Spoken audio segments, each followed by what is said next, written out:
இன்றைக்கி நமக்கு சம்பா கோதுமை குருணையிலேருந்து கேர்ட் ரைஸ் செய்கிறது பார்க்கலாம்.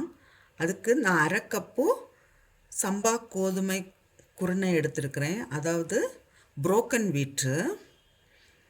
இதில் இன்னொரு டைப்பும் வரும், அது ரொம்ப ஃபைனாக இருக்கும். அது உப்புமா செய்கிறதுக்காக யூஸ் பண்ணுவாங்க, ரொம்ப ஃபைனாக இருக்கும். இது கொஞ்சம் பெருசு, இது கஞ்சியெல்லாம் செய்கிறதுக்கு யூஸ் பண்ணக்கூடியது.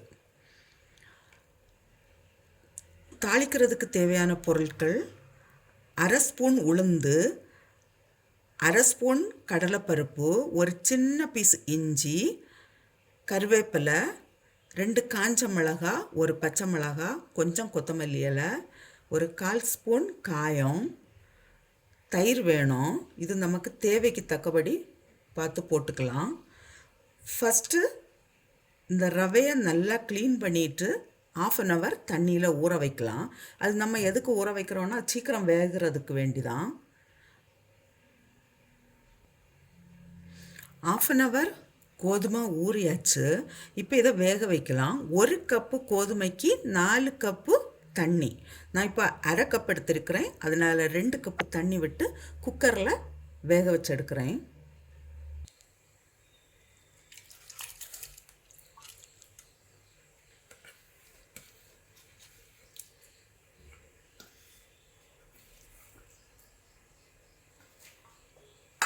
இது ஒரு 3-4 விசில் வச்சு எடுக்கலாம். இது வேகிறதுக்கு கொஞ்சம் லேட் ஆகும். இப்போ நான் இது வேக வைக்கும் போதே கொஞ்சம் சால்ட்டு போடுறேன். இது தண்ணி கொஞ்சம் கூடினாலும் பரவாயில்ல, ஏன்னா நம்ம கேர்ட் ரைஸ் தான் செய்ய போகிறோம். கோதுமை நல்லா வெந்திருக்கு. இது இப்போ கொஞ்சம் நல்லா ஆறட்டும். ஆறின பிறகு நமக்கு தாளித்து விடலாம். இப்போ தாளிக்கலாம். அதுக்கு ஒரு பேனில் நான் கொஞ்சமாக கோகனட் ஆயில் விடுறேன்.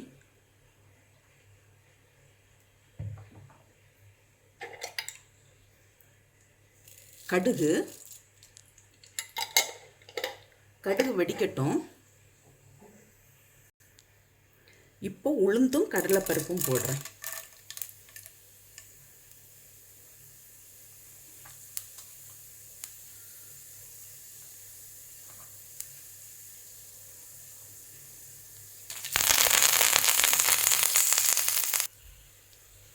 இப்போ இஞ்சியும் பச்சை மிளகாயும் போடலாம்.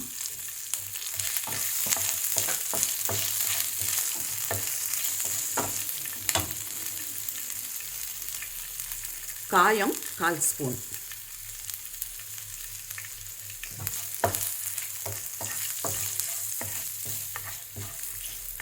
நான் இப்போ ஸ்டவ் ஆஃப் பண்ணுறேன்.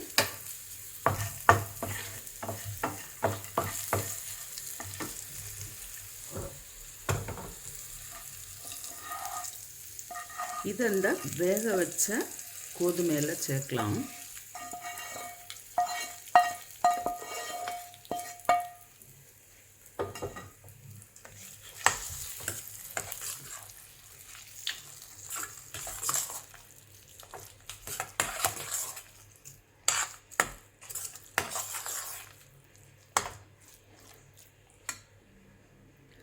சால்ட்டு கொஞ்சம் போடுறேன், கொஞ்சம் கம்மியாக இருக்குது.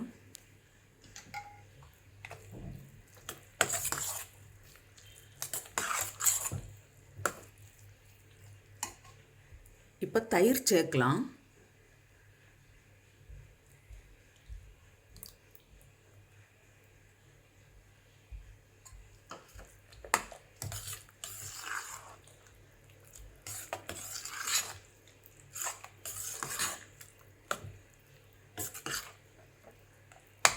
கடைசியில் அந்த கொத்தமல்லி இலையும் சேர்க்குறேன்.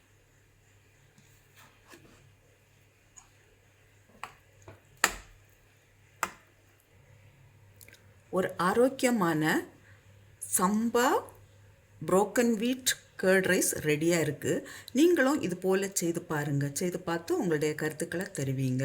உங்களுக்கு இந்த சமையல் பிடிச்சிருக்குன்னா சப்ஸ்கிரைப் பண்ணுங்கள், உங்களுடைய ஃப்ரெண்ட்ஸுக்கெல்லாம் ஷேர் பண்ணுங்கள்.